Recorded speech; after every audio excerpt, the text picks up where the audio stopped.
১৯৭১ সালে মহান মুক্তিযুদ্ধ ছিল মূলত একটি জনযুদ্ধ বা গণযুদ্ধ, যার মূল চালিকা শক্তি ছিল এদেশের ছাত্র সমাজ ও সাধারণ মানুষ।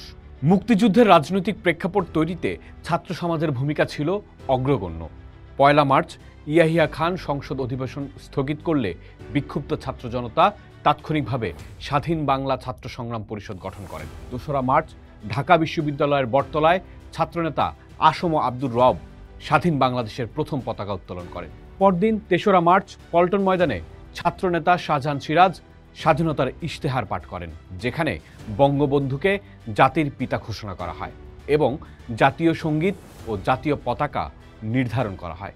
মুক্তিযুদ্ধ শুরু হলে ছাত্ররা অস্ত্র হাতে তুলে নেয়। ভারতের দেরাদুনে প্রশিক্ষণপ্রাপ্ত মুজিব বাহিনী তৎকালীন ছাত্রনেতা শেখ ফজলুল হক মনি, সিরাজুল আলম খান, আব্দুর রাজ্জাক, তোফায়েল আহমেদের নেতৃত্বে গঠিত হয়েছিল।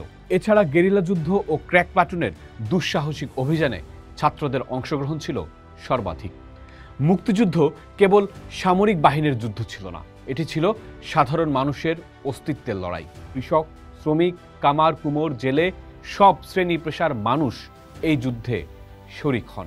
গ্রামীণ জনপদ ছিল মুক্তিযোদ্ধাদের নিরাপদ দুর্গ। সাধারণ মানুষ নিজেদের জীবনের ঝুঁকি নিয়ে মুক্তিযোদ্ধাদের আশ্রয়, খাদ্য এবং পাকিস্তানি বাহিনীর অবস্থানের গোপন তথ্য দিয়ে সহায়তা করতেন। প্রত্যন্ত অঞ্চলের সাধারণ মানুষ কোথাও কোথাও বাঁশের লাঠি, তীর ধনুক নিয়ে পাকিস্তানি সেনাবাহিনীর বিরুদ্ধে প্রাথমিক প্রতিরোধ গড়ে তুলেছিলেন। রংপুরের ঘাঘট নদীর তীরে আবাল বৃদ্ধ বনিতার তীর ধনুক নিয়ে প্রতিরোধের ঘটনা ইতিহাসেই বিখ্যাত। ডাক্তার, প্রকৌশলী ও শিল্পীরা যেমন বুদ্ধিবৃত্তিক ও সেবামূলক কাজ করেছেন, তেমনি নারীরা অস্ত্র চালনা ছাড়াও গোয়েন্দা তথ্য আদান প্রদান ও সেবিকা হিসেবে কাজ করেছেন মুক্তিযুদ্ধে। প্রশিক্ষিত সামরিক বাহিনীর পাশাপাশি এই ছাত্র জনতার স্বতঃস্ফূর্ত অংশগ্রহণই মাত্র ৯ মাসে পাকিস্তানের মতো শক্তিশালী বাহিনীকে পরাস্ত করতে সহায়তা করেছিল।